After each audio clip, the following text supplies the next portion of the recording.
20 yoshdan keyin do'stlik faqat manfaat ustiga quriladi. Bu gapni bolaligimda aytishganida tushunmaganman. Hozir 25 yoshdaman va o'shanda nima demoqchi bo'lganlarini endi tushunishni boshladim. Eslaysizlarmi, maktabda partadoshimiz eng yaqin do'stimiz bo'lardi. Kollejda ham yonimizda yurgan begona insonlar bilan tez chiqishib yaqin bo'lib ketardik. Chunki turmush tarzimizni o'zi hamma odamlarni bitta joyga yig'ib qo'yardi. Yoshimiz o'tib, hayotning ranglari o'zgarishni boshladi. Kimdir ishlayapti, kimdir oila qurgan, kimdir umuman boshqa davlatda.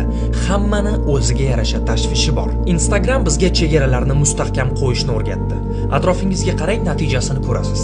Biz hammadan uzoqlashdik va tarixdagi eng yolg'iz avlodga aylandik. Telefoningizda 500 ta kontakt bo'lsa ham, kechasi telefon qilib holatingizni ayta oladigan bitta odam topilmasligi mumkin. Avvallari atrofimiz odamlar bilan to'lardi. Qarindoshlar, qo'shnilar, kursdoshlar. 20 yoshdan keyin bunaqa muhit bo'lishi qiyin. Endi yoningizdagi bo'sh joyga tasodifan hech kim kelib do'stingiz bo'lib qolmaydi. Shuning uchun do'stlikni o'zingiz izlab, o'zingiz qurishingiz kerak.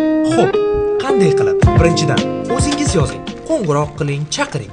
U mendan oldin yozsin deb kutib o'tirmang. Ertalab choy ichamizmi degan oddiy taklif ham yangi do'stlikni boshlanishi bo'lishi mumkin. Ikkinchidan, qiziqarliroq bo'ling. Do'stlik ikki tomonlama.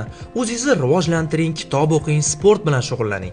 Hayotingizda yangilik bo'lsagina siz bilan suhbatlashish qiziqarli bo'ladi va inson siz bilan bekorga vaqt o'tkazmayotganini his qiladi. Uchinchidan, yaxshi do'st bo'ling. Do'stlik faqat olish emas, berish hamdir. Odamlarni qo'llab-quvvatlang, yaxshi kunida ham, yomon kunida ham yonida bo'ling. Agar doim men hech kimga hech narsa qarz emasman deyaversangiz, oxirida faqat Instagramdagi do'stlaringiz qoladi. Insonlar hayotimizga qo'shimcha emas, hayotimizni o'zi. Shuning uchun ular bilan ongli aloqalarni qurishni o'rganish kelajak uchun eng katta qilgan yaxshi ishimiz bo'lishi mumkin.